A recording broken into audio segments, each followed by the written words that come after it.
Everyone, welcome to supreme 60 online classes. This is Bhupendra Singh.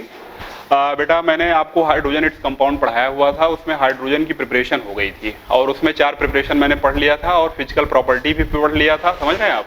Physical property में 6 point मैंने आपको बताए थे। उसके बाद हम आते हैं अब केमिकल प्रॉपर्टी में। ठीक है बेटा, केमिकल प्रॉपर्टीज।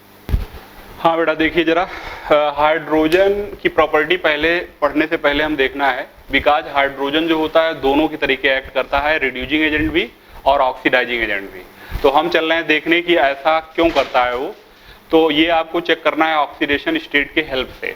अगर ऑक्सीडेशन स्टेट अगर आप निकाल लेते हो किसी एलिमेंट का, तो वो उससे जो उसका मिनिमम और मैक्सिमम ऑक्सीडेशन स्टेट है, अगर वो आपको पता चल जाए, तो अगर हाइड्रोजन किसी बीच में है, यानी उस इंटरमीडिएट ऑक्सीडेशन स्टेट में कहीं पे भी है, तो वो दोनों की तरीके से एक्ट कर सकता है, as well as oxidising agent as well as reducing agent. ठीक है, तो हाइड्रोजन जो है +1 शो करता है, मैक्सिमम है, -1 भी शो करता है, हाइड्राइड में मिनिमम ऑक्सीडेशन स्टेट हुई है, और 0 होती है H2 के अंदर। H2 के अंदर आपका ये न्यूट्रल मॉलिक्यूल है, तो वहां पे 0 ऑक्सीडेशन स्टेट है, और ये इंटरमीडिएट हुई +1 और -1 के बीच का हुआ 0 वाला। इसलिए जो है ये दोनों की तरीके से, यानी ये इलेक्ट्रॉन ले भी सकता है और इलेक्ट्रॉन रिलीज भी कर सकता है, इलेक्ट्रॉन दे भी सकता है। ठीक है, तो दोनों काम जब करेगा, इलेक्ट्रॉन लेना भी और इलेक्ट्रॉन देना भी, तो दोनों की तरीके यानी ऑक्सीडाइजिंग एजेंट और रिड्यूसिंग एजेंट दोनों की तरीके बिहेव करेगा। तो हम एक एक प्रॉपर्टी देखेंगे, कहाँ कहाँ ऐसा है जहाँ रिड्यूसिंग नेचर शो कर रहा है हाइड्रोजन, और कहाँ कहाँ किस किस रिएक्शन में ऑक्सीडाइजिंग नेचर शो कर रहा है। ठीक है, तो आइए एक एक करके हम सब देखते हैं। ओके, देखिए बेटा, पहले हमने रिड्यूसिंग प्रॉपर्टीज देखना है हमको कि हाइड्रोजन कौन कौन सी ऐसी रिएक्शन है जहाँ रिड्यूसिंग प्रॉपर्टीज शो करता है, एज ए रिड्यूसिंग एजेंट काम करता है। तो पहला हमने देखा है रिएक्शन विथ मेटल ऑक्साइड। ठीक है, ये है आपका reaction with metal oxide. Metal oxide के साथ रिएक्शन अगर हाइड्रोजन की होती है, तो मेटल बाहर हो जा रहा है, वाटर निकल जा रहा है। ठीक है, यानी कि जो ऑक्सीजन है ऑक्साइड का, मेटल ऑक्साइड का, वो हाइड्रोजन के साथ चला जा रहा है। लेकिन कौन कौन से मेटल यहाँ पे होंगे? सारे मेटल के ऑक्साइड, यस ब्लॉक, आपका डी ब्लॉक, एफ ब्लॉक, तो टोटल मेटल है, पी के भी है। तो क्या सारे मेटल, जितने मेटल हैं हमारे पास, वो सब के मेटल ऑक्साइड हाइड्रोजन से रिएक्शन करके मेटल देंगे या ऐसी रिएक्शन देंगे? और आप चेक भी कर सकते हो कि यहाँ पे hydrogen as a reducing agent है कि ऑक्सीडाइजिंग एजेंट है। देखिए आप, यहाँ पे हाइड्रोजन की 0 ऑक्सीडेशन स्टेट है और यहाँ पे +1 है H2O में, तो 0 से हाइड्रोजन जा रहा है +1 में, दैट इज ऑक्सीडेशन। और जब ऑक्सीडेशन होता है किसी का, तो वो molecule act as a reducing agent. तो ये हो गया आपका रिड्यूसिंग एजेंट बेटा। ठीक है, अब मेटल हमें कौन कौन सा लेना है? मेटल लेना है जो इलेक्ट्रोकेमिकल सीरीज में हाइड्रोजन से नीचे हो, below hydrogen in ECS। ECS मतलब इलेक्ट्रोकेमिकल सीरीज। ठीक है, तो इलेक्ट्रोकेमिकल सीरीज के नीचे कॉपर है, सिल्वर है, टिन है, मरकरी है। ठीक है, ये सारे बहुत सारे हैं, प्लेटिनम है, गोल्ड है। तो ये इन सारे के जो मेटल के ऑक्साइड हैं, हाइड्रोजन से रिएक्शन करने पर ऐसा बिहेव करेंगे, क्योंकि हाइड्रोजन अगर ऊपर होगा तो हाइड्रोजन कुछ नहीं कर सकता। हाइड्रोजन से नीचे जो होंगे मेटल, उनको हाइड्रोजन जो है डिस्प्लेस कर सकता है, क्योंकि हाइड्रोजन अब बॉस हो गया है, क्योंकि ये सबसे ऊपर है और मेटल जो है वो नीचे हैं हाइड्रोजन से। तो नीचे वाले को ऊपर वाला डिस्प्लेस करता ही है, तो आप जानते ही हो। ठीक, अब आइए रिएक्शन आपको दिखाता हूँ। रिएक्शन ये है, कॉपर का ऑक्साइड रिएक्शन करता है तो कॉपर बाहर, H2O आ गया, क्योंकि हाइड्रोजन से नीचे है कॉपर। सिल्वर का ऑक्साइड किया, सिल्वर बाहर, वाटर बन गया। टिन का ऑक्साइड किया, टिन बन गया, ये बाहर। समझ रहे हो आप? आयरन का ऑक्साइड, देखिए आयरन में 2 चीजें हैं, एक फेरस है और एक फेरिक है बेटा। तो जो फेरिक +3 वाला है वो हाइड्रोजन से नीचे है, और +2 जो फेरस है वो हाइड्रोजन से ऊपर है। तो कोई कंफ्यूजन नहीं होना चाहिए आपको, हाइड्रोजन से जो नीचे मेटल होगा उसी का होगा, यानी आयरन का +3 वाला भी हाइड्रोजन से नीचे है, इसलिए मैंने ये रिएक्शन कराई है। तो ये करोगे तो आयरन डिस्प्लेस होके बाहर हो जाएगा। Al2O3, अब कोई ऐसे कराता जा रहा है, एल्युमिनियम ऊपर है हाइड्रोजन से, ये वाली रिएक्शन नहीं हुई है, इसीलिए मैंने क्रॉस कर दिया। ठीक है, ये रिएक्शन नहीं हो सकती, because aluminium is placed above hydrogen in electrochemical series. ठीक, तो ये रिएक्शन एक हो गई। आइए नेक्स्ट रिएक्शन देखते हैं। ये देखिए बेटा, दूसरी प्रॉपर्टी है रिड्यूसिंग प्रॉपर्टीज में, दूसरा है reaction with non metal. Non metal के साथ हाइड्रोजन रिएक्शन करता है, कुछ कंडीशंस होंगी, ये मैंने लिख दिया है, कोई ना कोई कंडीशन होगी ही, ठीक है, तो तभी रिएक्शन करेगा। नॉन मेटल हाइड्रोजन से रिएक्ट करने के बाद कोवेलेंट हाइड्राइड बनाता है, covalent hydride of non metal, ठीक है। जैसे नाइट्रोजन नॉन मेटल है, नाइट्रोजन ने हाइड्रोजन से रिएक्शन किया, अमोनिया बनाया। हैबर प्रोसेस अमोनिया बनाने का ये प्रिपरेशन है। आगे नाइट्रोजन फैमिली में भी आप 12th में पढ़ोगे ये, ठीक है। आयरन ले लिया है एज ए कैटलिस्ट, मॉलिब्डेनम आपका प्रमोटर है, 450 डिग्री सेल्सियस टेम्परेचर है, ये कंडीशन हो गई ओवरऑल, तब ये बनता है। ऑक्सीजन हाफ मोल ऑक्सीजन ले लिया है, 1 मोल H2 के साथ इलेक्ट्रिक आर्क यानी हाई टेम्परेचर चाहिए, जैसे 1100 डिग्री सेल्सियस के करीब इलेक्ट्रिक आर्क वाटर बना देगा आपका ये कंडीशन देने पर। और Cl2H2 HMu सनलाइट के प्रेजेंस में ट्वाइस HCl देता है हाइड्रोजन क्लोराइड, लेकिन सनलाइट के प्रेजेंस में ये रिएक्शन होगी बेटा, ठीक है। तो ये सब कंडीशंस हैं। क्लोरीन, ऑक्सीजन, नाइट्रोजन ये सब नॉन मेटल थे, इनके हाइड्राइड्स बनाते हैं। यहाँ भी आप चेक कर सकते हो, हाइड्रोजन 0 से +1 में जा रहा है बेटा, 0 से +1 में जा रहा है, कहीं भी आप चेक कर लो तो हाइड्रोजन 0 से +1 में जा रहा है, 0 से +1 में जा रहा है, मतलब ऑक्सीडेशन हुआ, मतलब ये क्या हुआ, रिड्यूसिंग एजेंट, ठीक है। ये सब के सब रिड्यूसिंग एजेंट हैं, ओके। तो ये दो रिएक्शन थे रिड्यूसिंग प्रॉपर्टीज में। अब आते हैं नेक्स्ट, हम सब ऑक्सीडाइजिंग प्रॉपर्टीज देख लेते हैं इसका। आइए बेटा देखिए, ऑक्सीडाइजिंग प्रॉपर्टीज में क्या है बेटा, पहला रिएक्शन है reaction with active metals. Reaction with active metal के साथ, एक्टिव मेटल हाइड्रोजन से 200 से 300 डिग्री सेल्सियस टेम्परेचर पर रिएक्शन करके मेटल हाइड्राइड बनाता है। और मेटल हाइड्राइड का जो नेचर है बेटा वो आयनिक होता है, ठीक है, आयनिक नेचर का मेटल हाइड्राइड बनाता है। मेटल एक्टिव मेटल्स में जैसा मैंने बताया था आपको, यस ब्लॉक के ही लोग आते हैं ज़्यादा। एक्टिव मेटल अच्छे metal, electropositive character, metallic character high होता है इनका। तो lithium, sodium, potassium, rubidium, caesium ये ज़्यादा है। बेरिलियम, मैग्नीशियम जो है ये थोड़ा सा कोवेलेंट टाइप के हाइड्राइड बनाते हैं, ये पहला आपको बता चुके हैं। जैसे BH2, MgH2 कोवेलेंट हाइड्राइड्स होते हैं, इसलिए इन दोनों को हम नहीं लेंगे। कैल्शियम, स्ट्रोंशियम, बेरियम लेंगे, ये सब बनाएंगे, ठीक है। तो बेरिलियम, मैग्नीशियम को छोड़ के यस ब्लॉक पूरा है, ठीक है, फर्स्ट डे सेकेंड डे दोनों है, लेकिन बेरिलियम मैग्नीशियम को छोड़ना है। रिएक्शन जैसे सोडियम की H2 से कराया है तो बन गया NaH, सोडियम हाइड्राइड। कैल्शियम की हाइड्रोजन से कराया, कैल्शियम हाइड्राइड। टेम्परेचर वही रहेगा 200 से 300, ठीक है। आप देखो 0 है हाइड्रोजन की ऑक्सीडेशन स्टेट और NaH में है -1, बिकॉज मेटल अपनी +1 नहीं छोड़ेगा, +2 नहीं छोड़ेगा, तो हाइड्रोजन माइनस हो जाता है, -1। तो 0 से जब -1 में जा रहा है तो ये क्या हुआ बेटा, रिडक्शन, 0 से -1 रिडक्शन, तो ये ऑक्सीडाइजिंग एजेंट हो गया, ठीक है।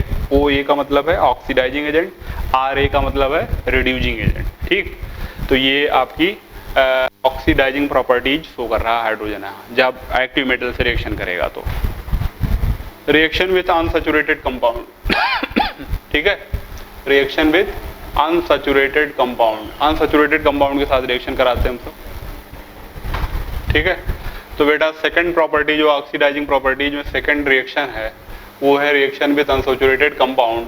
और उसमें देखिए मैंने RCH डबल बॉन्ड CH2 लिया है, ये आपने ऑर्गेनिक में भी देखा होगा, ठीक है। हाइड्रोकार्बन में सारी प्रॉपर्टी स्टडी की जाती है, तो एल्कीन्स में तो अनसैचुरेटेड हैं ये, इनके साथ देखिए आप पाई बॉन्ड आया, सिग्मा पाई बॉन्ड है यहाँ पे, एल्कीन्स हैं ये। तो हाइड्रोजन जब आप करेंगे तो एक जो पाई बॉन्ड है बेटा, ठीक है, पाई बॉन्ड जो होता है वो टूट जाता है, एक H इधर एक H इधर मिल जाता है, तो RCH सिंगल बॉन्ड CH3 बन गया है, ठीक। RCH नहीं CH2 हो जाएगा, सॉरी, RCH2 CH3, ठीक। तो ये इस तरीके से इसको बोलते हैं हम सब, हाइड्रोजन का एडिशन है, हाइड्रोजनेशन रिएक्शन, ठीक। तो ये भी अनसैचुरेटेड कंपाउंड साथ हाइड्रोजन रिएक्शन है। यहाँ भी अगर आप देखिए तो 0 से -1 में जा रहा है हाइड्रोजन, 0 से -1 में जाता है, इसलिए hydrogen as a oxidising agent behave कर रहा है यहाँ पर भी, ठीक। तो ये सारी रिएक्शंस जो हैं बेटा वो आपकी जो है ऑक्सीडाइजिंग प्रॉपर्टी 2 मैंने कराया और 2 रिएक्शन कराई है रिड्यूसिंग प्रॉपर्टीज में, तो ये इसकी केमिकल प्रॉपर्टी हो जाती है कंप्लीट, ठीक है, क्योंकि रिड्यूसिंग में भी 2 प्रॉपर्टी है, ऑक्सीडाइजिंग में भी 2 प्रॉपर्टी है। अब आते हैं हम सब इसके यूज पे, हाइड्रोजन का यूज कहाँ कहाँ हो सकता है, यूजेज ऑफ हाइड्रोजन बेटा, ठीक है।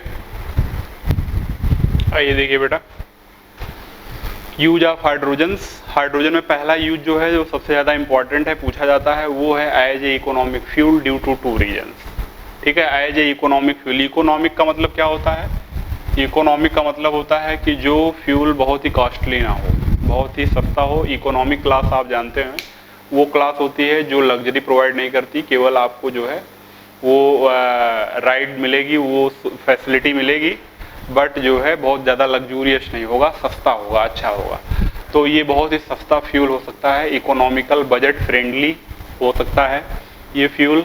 आने वाले फ्यूचर में, आने वाले समय में ये ऐसा होगा कि hydrogen as a fuel use किया जाएगा। ठीक है, उसका कारण क्या है कि calorific value of hydrogen is highest in comparison to other fuels. जितने भी फ्यूल्स हैं बेटा आज की डेट में, उन सारे फ्यूल्स में कैलोरिफिक वैल्यू हाइड्रोजन की बहुत हाई है। मतलब कैलोरिफिक वैल्यू क्या चीज़ है? कैलोरिफिक वैल्यू है कि 1 ग्राम किसी भी फ्यूल का आप जलाइए तो जो एनर्जी मिलती है, दैट इज कैलोरिफिक वैल्यू। ठीक है, 1 ग्राम किसी का भी जलाइए। आप सारे फ्यूल्स ले लीजिए, आप जितने भी फ्यूल्स का कैलोरिफिक वैल्यू निकालना है, तो वो हम सब थर्मोडायनेमिक्स में ये पढ़ते हैं। थर्मोडायनेमिक्स वाले लेक्चर में मैंने ये बताया है आपको। ठीक है, तो कैलोरिफिक वैल्यू क्या है? कैलोरिफिक वैल्यू जो है 1 ग्राम फ्यूल का जलाने पर जो एनर्जी मिलती है, that is called calorific value. और सारे फ्यूल्स में अच्छा है या हाई कैलोरिफिक वैल्यू है हाइड्रोजन की। दूसरा है, जब ये जलता है ऑक्सीजन के साथ तो वाटर बनाता है। वाटर जो है, देखिए आप, सेकंड पॉइंट है, combustion product of hydrogen is water which is non polluted substance. मतलब हाइड्रोजन को जलाने पर बेटा वाटर बनता है जो कि पोल्यूशन नहीं करता। तो कहने का मतलब ये है कि पानी की समस्या भी आप सॉल्व हो जाएगी। अगर आप घर से स्कूटर बाइक लेके निकल रहे हो और उसमें भरा हुआ है हाइड्रोजन, तो पीछे एक मग्गा, एक जो है बाल्टी छोटी सी लगा दो, पानी भी गिरता रहेगा आपके साइलेंसर से, क्योंकि जो है जलेगा तो पीछे से पानी देगा ये। ठीक है, यानी गाड़ी में एक डिग्गी में व्यवस्था होनी चाहिए, बाल्टी भर जाए तो आप निकाल के मुंह धुल सकते हैं। ठीक है, कितना बढ़िया रहेगा, क्योंकि वाटर भी मिल रहा है और गाड़ी भी चल रही है आपकी, और बहुत अच्छी परफॉर्मेंस है, माइलेज अच्छा दे रहा है। तो as a economic fuel use होगा। अभी जो प्रॉब्लम आ रही है, अभी नहीं यूज कर पा रहे हैं, उसका रीज़न है कि ये स्टोरेज नहीं हो पा रहा है। अगर गाड़ी में स्टोर करने का इसका व्यवस्था हो जाएगा तो हो जाएगा, क्योंकि ये अभी कंप्रेस नहीं हो पा रहा है, ज़्यादा जो है जगह कवर कर रहा है। ठीक है, जैसे आपकी टंकी बहुत बड़ी हो जाए और सीट बहुत छोटी, समझ रहे हो आप, तो आपका जो गाड़ी है वो बैठना थोड़ा सा एडजस्टमेंट नहीं हो पा रहा है। ठीक, तो बहुत ज़्यादा एरिया ले रहा है या वॉल्यूम ले रहा है, ये स्टोरेज की प्रॉब्लम है, इस वजह से अभी यूज में नहीं है। नेक्स्ट है बेटा atomic hydrogen and oxy hydrogen torches use for cutting and building purposes. ठीक है, कट करने के लिए और बिल्डिंग जोड़ने के लिए जो है एटॉमिक हाइड्रोजन और ऑक्सी हाइड्रोजन, हाइड्रोजन के कई टाइप्स होते हैं, अभी हम डिस्कस करेंगे। तो एटॉमिक हाइड्रोजन और ऑक्सी हाइड्रोजन ये सब उसमें यूज किए जाते हैं। ये 2 यूज हो गए बेटा। तीसरा यूज मैं बताता हूँ, जो कि वेजिटेबल फैट को, वेजिटेबल ऑयल को फैट में, जो डालडा बनाते हैं हम सब, उसमें भी हाइड्रोजन का यूज होता है। ठीक है, तो ये जो है वेजिटेबल ऑयल से बेटा हम सब वेजिटेबल फैट बनाते हैं, या in conversion of vegetable oil into fat, जिसको आप डालडा बोलते हो, तो डालडा बनाने में यूज होता है, जो ऑयल से आप बनाते हो, तो इसके भी बनाने में हाइड्रोजन का ही यूज है। तो ये 3 प्रमुख यूज हैं जो ज़्यादा पूछे जाते हैं या ज़्यादा आते हैं, वही मैंने आपको डिस्कस किए हैं। ठीक है, ऐसे यूज तो बहुत हैं, लेकिन हम वही यूज लिखाएंगे आपको जो कंपटीशन में बार बार आते हैं, पूछे गए हैं, पूछे जा चुके हैं। ठीक है, तो ये 3 मेन यूज हैं, इसी को आप ध्यान दीजिए, पढ़िए। नेक्स्ट स्टार्ट करते हैं हम सब बेटा टाइप्स ऑफ हाइड्रोजन। ठीक है, बहुत इंपॉर्टेंट है ये भी पढ़ना हमको कि हाइड्रोजन के अलग अलग टाइप्स होते हैं। पहला है ortho and para hydrogen. H लिख दिया है, इसका मतलब हाइड्रोजन होता है। मैंने बोला था पहले भी आपको कि शार्ट में लिखने का ये तरीका है। अगर कोई झगड़ा करने लगे कि ऐसे कैसे लिख दिया, तो ये गलत है एच लिख देने का मतलब। ठीक है, एच तो स्टेबल होता नहीं, H2 स्टेबल होता है, और मैं एलिमेंट लिख रहा हूँ ना कि मॉलिक्यूल लिख रहा हूँ, तो हाइड्रोजन पूरा मुझे स्पेलिंग लिखनी चाहिए, तो ये शार्ट वे में मैंने लिख दिया है आर्थो एंड पैरा हाइड्रोजन। पहला टाइप चल रहे हैं पढ़ने। ठीक है, आइए, पहला टाइप है टाइप ऑफ हाइड्रोजन में ortho and para hydrogen. Ortho and para hydrogen की डिफिनीशन क्या है, जरा समझ लेते हैं, क्या चेंजेस होते हैं इसमें। In hydrogen molecule, if the nucleus of both hydrogen atom spin in parallel direction, ये जो लिखा हुआ है ये पैरेलल है बेटा, ठीक है, इसका मतलब क्या है, पैरेलल। ये जो मैंने लिखा हुआ है ये, इसको हम बोलते हैं पैरेलल को, ऐसे लिखते हैं, ठीक है। तो in hydrogen molecule if the nucleus of both hydrogen atom spin in parallel direction then that type of hydrogen molecule is known as orthohydrogen. Then that type of hydrogen molecule is known as orthohydrogen. But if nuclear spin is in opposite direction, then hydrogen molecule is known as parahydrogen. तो अगर opposite direction में nuclear spin है और parallel direction में है, दो ही है, spin in parallel direction, spin in opposite direction. देख लो आप, ये हाइड्रोजन के मॉलिक्यूल्स हैं, दोनों अलग अलग आइटम हैं, दोनों को मैंने बनाया है, यहाँ पे इलेक्ट्रॉन्स हैं ये, ठीक है, ओवरलैपिंग हुई है, ये दोनों न्यूक्लियस सेम डायरेक्शन में चल रहे हैं, ऐसे क्लॉकवाइज तो क्लॉकवाइज, एंटी क्लॉकवाइज तो एंटी क्लॉकवाइज। और ये देखिए इसके इधर को जा रहा है, एक इधर को जा रहा है, एक क्लॉकवाइज तो दूसरा एंटी क्लॉकवाइज, अपोजिट डायरेक्शन में। तो अपोजिट वाले को पैरा बोलते हैं, सेम डायरेक्शन या पैरेलल अगर चलेगा तो आर्थो बोलते हैं, ठीक है। यानी न्यूक्लियस के स्पिन के बिहाफ पे ये टाइप है, आर्थो एंड पैरा, स्पिन के बिहाफ पे, इसलिए इसको न्यूक्लियर आइसोमर्स भी बोलते हैं। क्या बोलते हैं, न्यूक्लियर आइसोमर। देखिए आर्थो हाइड्रोजन, पैरा हाइड्रोजन है, इसमें थोड़ा सा एक दो पॉइंट समझना है हमको। रूम टेम्परेचर पे देखिए बेटा, आर्थो का 75 होता है, पैरा का 25% होता है। 75-25 ये रूम टेम्परेचर यानी 25 से 30 डिग्री सेल्सियस में 3:1 का रेशियो होता है। 75-25 का मतलब क्या हुआ, 3:1, ठीक है। और 20 केल्विन पर 0 ये हो जाता है और वो हो जाता है 100% पैरा वाला। सीधा ये समझ में हमको आ रहा है कि जैसे जैसे टेम्परेचर डाउन होता जाएगा वैसे वैसे आर्थो खत्म होता जाता है या डिक्रीज करता जाता है और पैरा का अमाउंट इंक्रीज करता जाता है, ठीक है। तो ये बात क्लियर हो गई कि ये कई बार क्वेश्चन आया हुआ है कि रूम टेम्परेचर पे आर्थो और पैरा का क्या परसेंटेज होता है या क्या रेशियो होता है। तो परसेंटेज हो गया 75-25 और रेशियो हो गया 3:1। टेम्परेचर कम करेंगे, कहते हैं लो टेम्परेचर पे क्या होगा, क्योंकि 20 केल्विन लो है, 20 केल्विन ना भी बोला जाए, लो टेम्परेचर बोला जाए, तब भी आपको समझ जाना है, ठीक है। तो आर्थो का 0 हो जाएगा और 100% हो जाएगा पैरा। और टेम्परेचर हाई किया जाए तो क्या होगा, हाई कर दो, चाहे जितना हाई कर दो आप, मैक्सिमम यही है। आर्थो हाइड्रोजन का मैक्सिमम परसेंटेज 75 होता है, कितना भी टेम्परेचर बढ़ाओ। ऐसा नहीं कि टेम्परेचर बढ़ाने पर आर्थो बढ़ेगा और पैरा 0 हो जाएगा और घटाने पर आर्थो घट जाएगा और पैरा 100% हो जाएगा, ऐसा नहीं, ठीक है। ये तो ट्रू है कि घटाने पर या टेम्परेचर डाउन करने पर आर्थो का घट जाता है, पैरा का बढ़ जाता है, लेकिन इसका रिवर्स करने पर, टेम्परेचर इंक्रीज करने पर आर्थो का अमाउंट बढ़ेगा नहीं। 75 इज मैक्सिमम, 75 के अबव नहीं जाएगा। तो O is more than P, यानी ortho is more than para, ये 60 में मैंने बना लिया है, 60 से देख रहा हूँ थोड़ा सा, ठीक है। हमें लगता है कि आपको सही लगेगा, बिकॉज चीज़ें बहुत फैली हुई हैं बेटा, समझ रहे हो आप, उनको हमको सिंक्रोनाइज करना है थोड़ा सा, हमको बहुत सारी चीज़ें हैं और उनको कुछ ऐसे स्टडी करना है कि वो जो है कंट्रोल में आए हमारे, मतलब बहुत ही नैरो कर देना है उनको। तो मैंने देखिए आर्थो और पैरा में स्टेबिलिटी रूम टेम्परेचर पे देखा जाए तो ortho is more stable then para, but 20 kelvin या लो टेम्परेचर पे देखा जाए तो para is more stable then ortho, ठीक है। और एक दो पॉइंट है वो भी मैं लिखता हूँ, ये ortho and para hydrogen are allotropes of hydrogen and they are also known as nuclear spin isomers, ठीक है। नेक्स्ट पॉइंट है ये कि आर्थो, ये O एंड P का क्या है, ortho and para. Hydrogen are allotropes, allotropes होते हैं ये, and they are also known as nuclear spin isomer. जैसा अभी हमने पहले ये बताया था आपको कि ये न्यूक्लियर स्पिन के बिहाफ पे चेंजेज होते हैं, बस और सब कुछ सेम है, तो इसलिए इसको न्यूक्लियर स्पिन आइसोमर्स बोलते हैं। Maximum percentage of ortho hydrogen is 75% at any high temperature. तो आर्थो का मैंने अभी आपको क्लियर भी कर दिया था कि हाई टेम्परेचर कितना भी करते जाओ तो आर्थो का बढ़ेगा नहीं, केवल और केवल 75 मैक्सिमम है, उससे ज़्यादा 76, 77, 80, 90% नहीं मिलेगा आपको, 75 इज मैक्सिमम।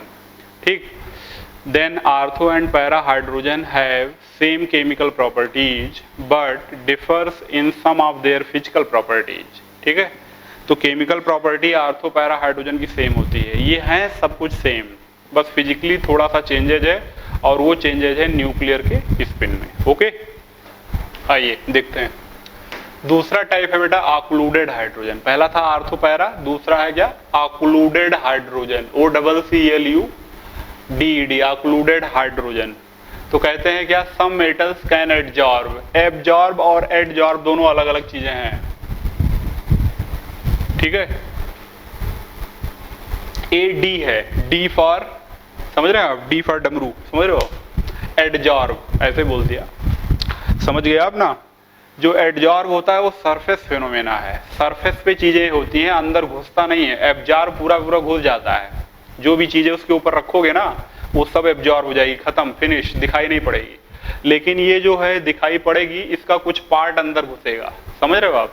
जैसे आप जो है एक मिट्टी के टुकड़े के ऊपर दही का एक पीस रखिए तो दही का जो पानी है वो मिट्टी के टुकड़े में एडजॉर्ब होगी। ठीक है, D वाला है, दही अंदर नहीं जा सकती मिट्टी के, तो सरफेस फेनोमेना होता है। Some metals can adsorb large amount of hydrogen on its surface, this phenomena is called या known as occlusion and this type of adsorb hydrogen is known as occluded hydrogen. ठीक है, तो some metals can adsorb large amount of hydrogen, तो ऐसे जिसको अपने surface पे adsorb करती है उसी को हम बोलते हैं ऑक्लूजन, और ऐसे हाइड्रोजन को occluded. Occluded hydrogen is more active than ordinary diatomic hydrogen, तो ऑक्लूडेड वाले की एक्टिविटी रिएक्टिविटी फास्ट हो जाएगी। और कुछ मेटल्स में जो पूछा जाता है स्ट्रेंथ ऑफ ऑक्लूजन, उसका मैंने आर्डर बनाया, डिक्रीजिंग आर्डर है।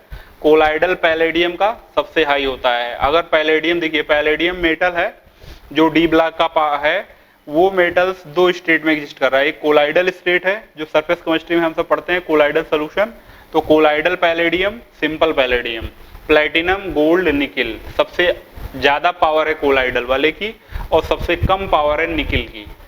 ठीक है, ऐसे आर्डर बना हुआ है, ये आर्डर पूछा जाता है, कई बार आया हुआ है। तो ये आपके जो है 3-4 मेटल्स हैं, इनमें देख लो आप, प्लैटिनम, गोल्ड, निकिल।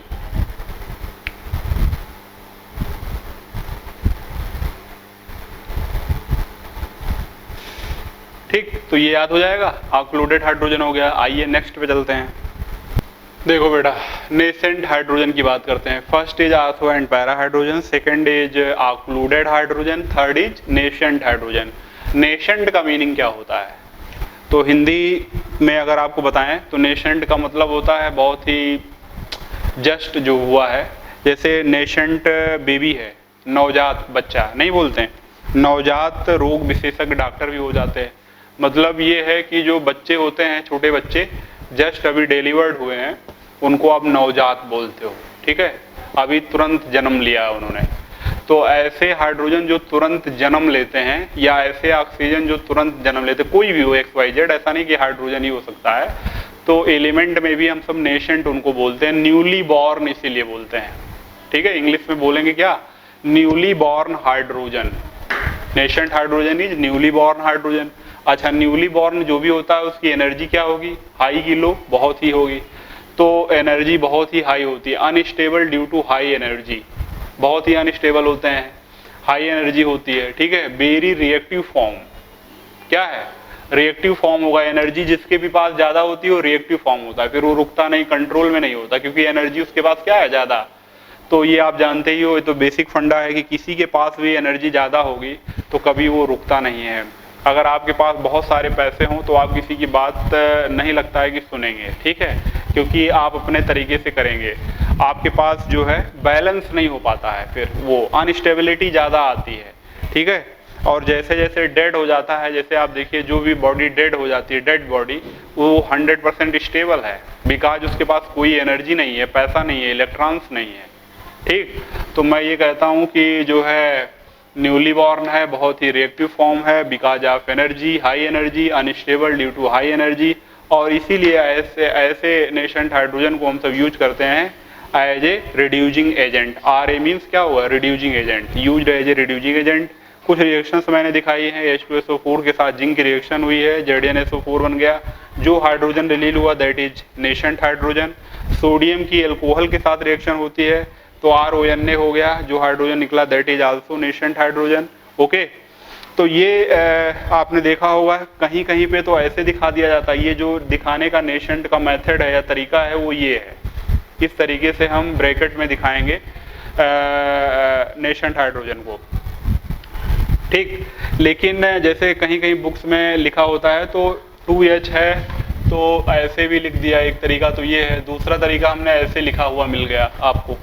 तो डिफरेंस क्या है मैं बताना चाहता हूँ। देखिए नेशेंट हाइड्रोजन नेचर में बहुत स्टेबल नहीं है, हाईली रिएक्टिव है तो स्टेबल नहीं है, ये तुरंत ये अपने स्टेबल फॉर्म H2 में आ जाता है। डाई एटॉमिक ये जो मॉलिक्यूल फॉर्म है हाइड्रोजन का, ये H2 फॉर्म ही नेचर में स्टेबल है, तो हर कोई अनस्टेबल से स्टेबल में जाना पसंद करता है, तो जो ये मॉलिक्यूल्स हैं ये चला जाता है इसमें, ठीक है। तो दो मॉलिक्यूल्स जो H के हैं ये आपके नेशेंट वाले तुरंत जैसे ही बनेंगे उसके बाद कन्वर्ट हो जाएंगे। अगर ये रिएक्शन में यूज हो गया एज ए रिड्यूसिंग एजेंट तो कंज्यूम हो जाएंगे, और अगर कंज्यूम नहीं हुए बच गए तो तुरंत H2 के फॉर्म में कन्वर्ट हो जाते हैं। इसलिए हमको रिएक्शंस में बहुत सारे में नहीं दिखाते, लेकिन रियलिटी ये है कि पहले ये बनता है। आइए बेटा, लास्ट है एटॉमिक हाइड्रोजन। फर्स्ट था आर्थोपैरा, सेकंड था ऑक्लूडेड हाइड्रोजन, थर्ड था नेशेंट हाइड्रोजन, फोर्थ है एटॉमिक हाइड्रोजन। एटॉमिक हाइड्रोजन बनाते कैसे हैं, हाइड्रोजन जो मॉलिक्यूलर वाला है H2 उसको इलेक्ट्रिक आर्क यानी हाई टेम्परेचर लो प्रेशर पे आपने इसको हीट अप कर दिया है इस कंडीशन पे, तो ये H का सिंगल बॉन्ड ब्रेक हो जाएगा, 2H बन जाएगा। इसको यहाँ पे हम ब्रैकेट लगा के नहीं दिखा रहे क्योंकि ये एटॉमिक हाइड्रोजन है, वो नेशेंट दिखाने का अलग है, एटॉमिक दिखाने का अलग है। तो ये हो गया एटॉमिक हाइड्रोजन। फिर ये एटॉमिक हाइड्रोजन नेचर में स्टेबल तो होता नहीं है, बताओ, बना तो लिया आपने लेकिन ये स्टेबल नहीं है, सेकेंड माइक्रो सेकेंड में ये फिर कन्वर्ट हो जाएगा H2 में। कंडीशन क्या हो जाएगी, लो टेम्परेचर हाई प्रेशर, क्योंकि कोई चीज़ जोड़ना है तो प्रेशर ज़्यादा है, अभी प्रेशर आप ज़्यादा कर दीजिए तो चीज़ें क्या होती, कंप्रेस होने लगती हैं। तो लो टेम्परेचर हाई प्रेशर ये कंप्रेस होके जुड़ जाएगा एटॉमिक हाइड्रोजन और बना लेगा H2, ठीक है।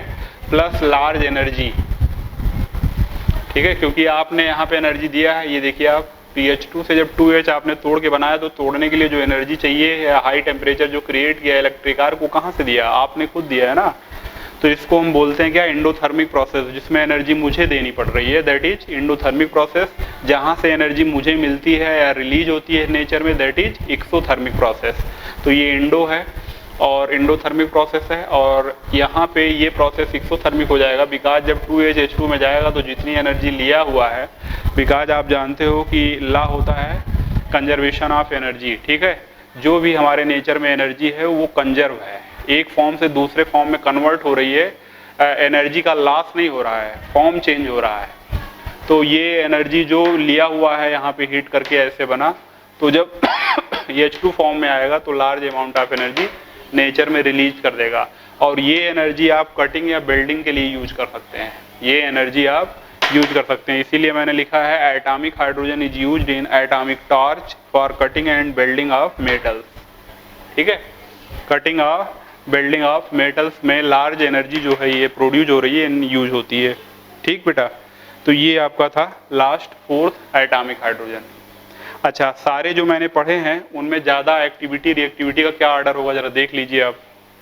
ये देखिए बेटा, आर्थो पैरा हाइड्रोजन जो होता है उससे ज़्यादा ऑक्लूडेड, उससे ज़्यादा नेशेंट, और सबसे ज़्यादा एटॉमिक हाइड्रोजन की रिएक्टिविटी और एनर्जी दोनों होती है, समझ रहे हैं आप। एनर्जी और रिएक्टिविटी का ऑर्डर है, आर्थो पैरा की सबसे कम है, ऑक्लूडेड की उससे ज़्यादा है, नेशेंट की उससे ज़्यादा, और एटॉमिक की तो सबसे ज़्यादा, ठीक। ये एनर्जी का ऑर्डर है, और आप ऐसे भी याद कर सकते हैं इसका, अगर हम केवल फर्स्ट लेटर ले लें तो ये बन जाता है, ठीक है। और इसको ऐसे ऐसे कर दें तो ये लगता है ऊना, ऊना, समझ रहे हैं आप, ओ ना, ओ ना, ओ ना, ये बन जाता है ओना, ओना, ठीक है। Occluded, ortho para, occluded, nascent, atomic, reactivity और एनर्जी का ये हमारा शॉर्ट फॉर्म है लिखने का, RBT जो मैंने लिखा हुआ है, ठीक है। तो इसको ध्यान दीजिएगा आप। टाइप्स ऑफ हाइड्राइड, ये हाइड्राइड हमको पढ़ना है। Salt like saline hydride, covalent hydride, metallic hydride, complex में जैसे इंटरस्टिशियल हाइड्राइड्स भी आते हैं। तो ये सारे हाइड्राइड्स हम पढ़ेंगे नेक्स्ट क्लास में बेटा, ठीक है। तो ये नेक्स्ट लेक्चर में होगा, आपको मिलेगा types of hydride. Thank you.